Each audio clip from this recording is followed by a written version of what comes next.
ప్రపంచంలో ఏది కొట్టేసినా తప్పించుకోగలం కానీ చీర కొట్టేస్తే మాత్రం తప్పించుకోలేము.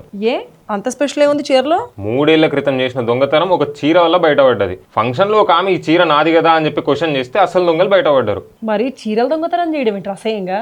చీర ఒకటే కాదు, చీరతో పాటు 2.5 లక్షల క్యాష్, 9 తులాల బంగారం కూడా దొంగతనం చేశారు. అది ఇందిరా 2.5 లక్షల క్యాష్ తో అసలు 50 చీరలే కొనుక్కోవచ్చు కదరా. ఈ కకృతి ఏంట్రా బాబు? ఇంత చిన్న లాజిక్ ఎలా మిస్ అయ్యారు మీరు?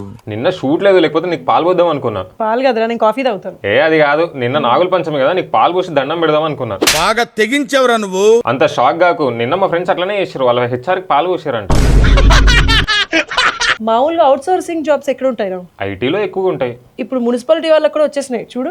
इतनी सैलरी आपने कर दी है कि इनको लगता ही नहीं कि हम सफाई कर्मी है. 12-15 हजार होते तो करते. 48,000 वाला कैसे करे? ये 300 पे है. చెత్త ఊడ్చే వాళ్ళకి నెలకి 48,000 వస్తే వాళ్ళు రోజుకి 300 ఇచ్చి అవుట్ సోర్సింగ్ ఇచ్చారు. అంటే 9,000 వాళ్ళకి ఇచ్చి మిగతా అన్ని కూర్చొని తింటుండే. అయితే ఇది ఒక్కటే కాదు, గవర్నమెంట్ టీచర్స్ కూడా అంతేరా బాబు. ప్రైవేట్ స్ట్రగ్లింగ్ టీచర్స్ కి అవుట్ సోర్సింగ్ ఇచ్చేసి వీళ్ళు హ్యాపీగా ఎంజాయ్ చేస్తున్నారు. బా ఏం వాడకవయ్యా అబ్బో. ఇది కూడా ఒక రకంగా మంచిదేలే, అన్ఎంప్లాయ్మెంట్ తగ్గుతుంది. గవర్నమెంట్ ఎలాగో జాబ్లు ఇవ్వట్లేదు కదా, గవర్నమెంట్ టీచర్ అని ఇస్తున్నాడు. ఎప్పుడు బుర్ర తక్కువ ఎదవలాగా అనిపిస్తావు కానీ అప్పుడప్పుడు లాజిక్లు ఉంటాయి నువ్వు మాట్లాడే వాటిలో. ఆడోళ్ళు ఎంత దారుణంగా తయారవుతారు కుమారి. ఒక ఆమె విడాకులప్పుడు 60-70 లక్షలు భరణం కింద తీసుకున్నాక కూడా ఇంకా సరిపోలేదని చెప్పి 600 సార్లు కోర్టుకు పోయింది. సుప్రీంకోర్టు జడ్జిలకే చిరాకు వచ్చి ఇంకోసారి ఇక్కడ కనిపించినావు అనుకో నీ మీద ఉల్టా కేసులు పెట్టిస్తామన్నారంట. చూసావరా, 600 సార్లు కోర్టుకు వెళ్ళిందే గానీ చంపలేదు కదా. చాలా సెకలు ఉన్నారా నీలో? సరే, కోర్టుని ఇన్నిసార్లే ఆశ్రయించాలి అనే చట్టం ఏమైనా ఉందా? నాకు తెలీదమ్మా. మన దేశంలో లోన్ రికవరీ చేసుకోనుకున్న కష్టాలు ఎవ్వరు ఉండవు. ఒక ఆయన లోన్ తీసుకున్నాక బర్రెలు కొని ఈఎంఐ కట్టకపోతే నోటీసులు పంపించారు. రేపటి వరకు నువ్వు ఈఎంఐ కడతావా లేకపోతే బర్రెలను సీజ్ చేయాలని చెప్పి.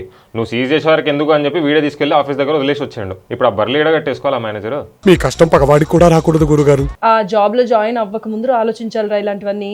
జాబ్ లో జాయిన్ అయ్యాక ఇలా గేదెలు పందులు అన్నీ వస్తాయి, సెకండ్ హ్యాండ్ లో అమ్మేసుకోవచ్చులే.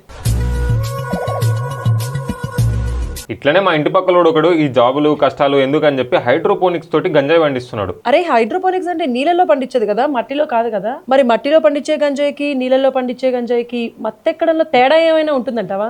నిన్ననే నాకు ఆ న్యూస్ తెలిసింది. నువ్వు ఒక పని చేయి, నువ్వు ఆ పోలీస్ స్టేషన్కి వెళ్ళి హైడ్రోపోనిక్స్ తో పండించిన గంజాయి, నార్మల్ గా పండించిన గంజాయి 2 తీసుకొని ట్రై చేసి ఏమైనా తేడా ఉంటే చెప్పు.